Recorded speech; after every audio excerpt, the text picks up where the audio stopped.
In our field of experience design, we're seeing a concerning trend.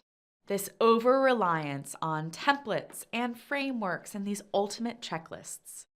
These tools have somehow become more than just a starting point. They're increasingly treated as these universal solutions or these complete answers to design challenges.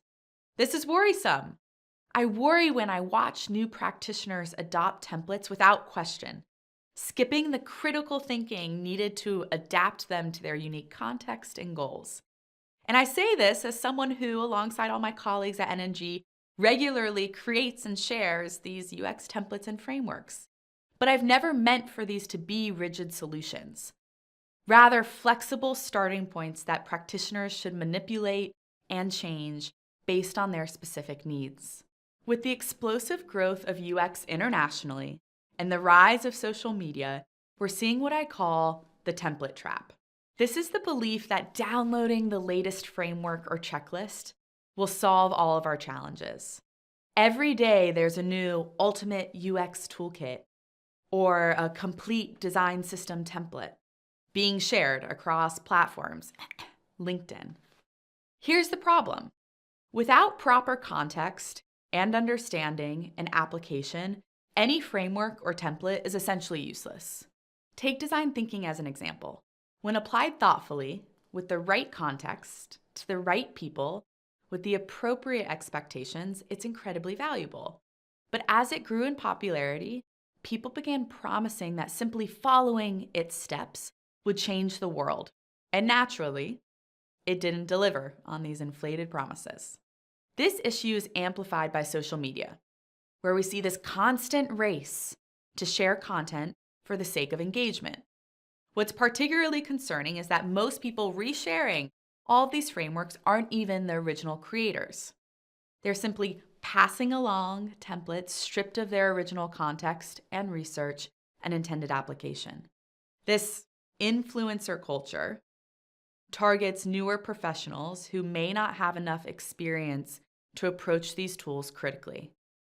So the result is a sea of decontextualized templates, many removed from their original purpose and nuance. And here's why it matters. UX is inherently messy. The work we do resists being neatly packaged or approached with a one-size-fits-all mindset. So when we rely too heavily on templates, we face significant risks, like force-fitting solutions into unique problems, or sacrificing the innovative solutions that actually emerge from deep critical thinking. So how do we move beyond this kind of blind template adoption, especially for those who are newer to the field? Let's break this down into concrete steps.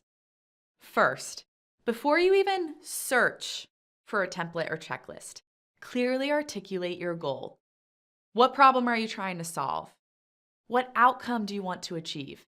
This sounds so obvious, but I see teams grab, for example, a journey mapping template before they even define what they want to learn from the exercise.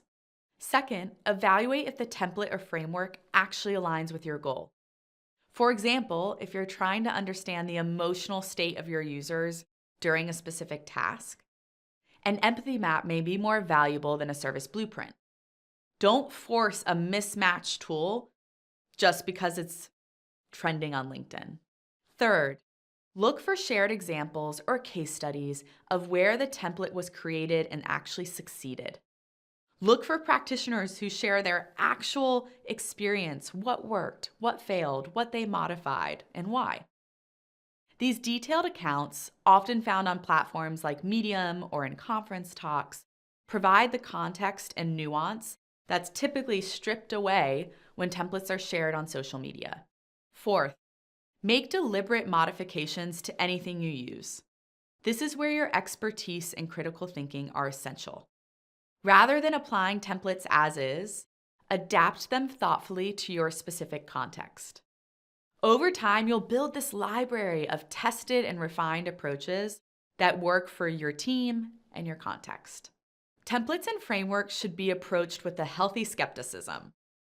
Any practitioner will tell you that just blindly applying a template could do as much harm as good. Before adopting any new framework, take the time to understand its original context and purpose. Question whether it's truly going to fit your needs and be prepared to modify it significantly.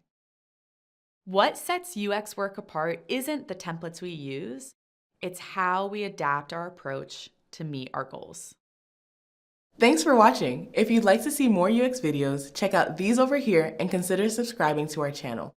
You can find even more resources on our website, including a free library of over 2,000 UX articles. And if you're ready to dive deeper, we offer both live, hands-on UX training and self-paced courses you can take anytime at your own pace. Explore our full course library at nngroup.com.